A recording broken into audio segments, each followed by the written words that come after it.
Yeah, I think we should leave the ECHR. I don't think it's a real rights body at all in any meaningful sense. And I don't like the idea of human rights full stop. And I say that as someone who believes very strongly in political rights and freedom.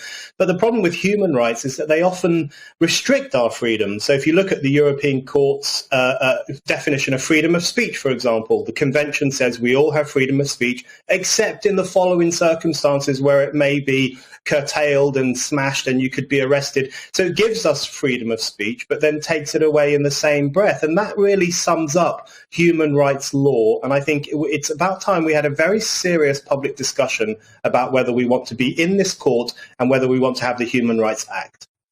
There would be those who said that, given when it was established and the sort of things happening back in that particular period of history, it was necessary to have a body above the national level to potentially protect people if a malign leader took control. Is it not the fact that looking at the way Britain is performing now and really sort of leading from the front when it comes to Ukraine, that we might be better off trying to change the thing for better if it is not fit for purpose and outdated?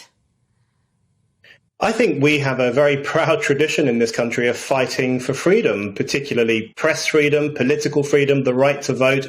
There is a long, centuries-long history of us fighting for those rights. I don't think we need these new so-called human rights to bolster what we've already fought for ourselves. And in fact, as I was saying, human rights sometimes get in the way of the freedoms that we fought for ourselves. So there's a real problem there. But I think the idea of having anything that is above the national level or above democracy, that always worries me because it means that it is out of our reach. It means there's nothing we can do about it.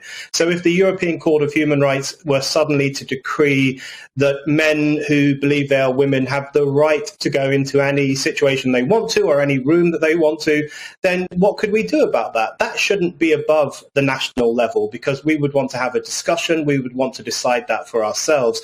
So I think bringing everything back to the democratic sphere, including the question of rights and freedom, is always a good idea.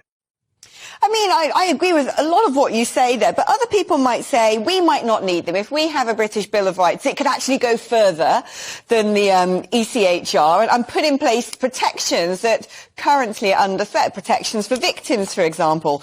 But they might say that we might not need them, but citizens in other countries may well need that kind of protection. And Britain leaving would set a dangerous precedent for countries that could end up going down a particularly nasty route. But I think the problem there is that even in European countries where there is obviously repression and a lack of freedom, and we know those countries exist, the problem even in those situations when activists appeal to the European Court of Human Rights is that they're constantly being drawn away from having that discussion with their own people, setting up movements, getting masses of people behind them in order to overthrow the oppressive structures or the oppressive laws. So the court has a warping effect even when it comes to people who are demanding their rights, because it constantly draws them to this supranational level rather than encouraging a democratic struggle for freedom.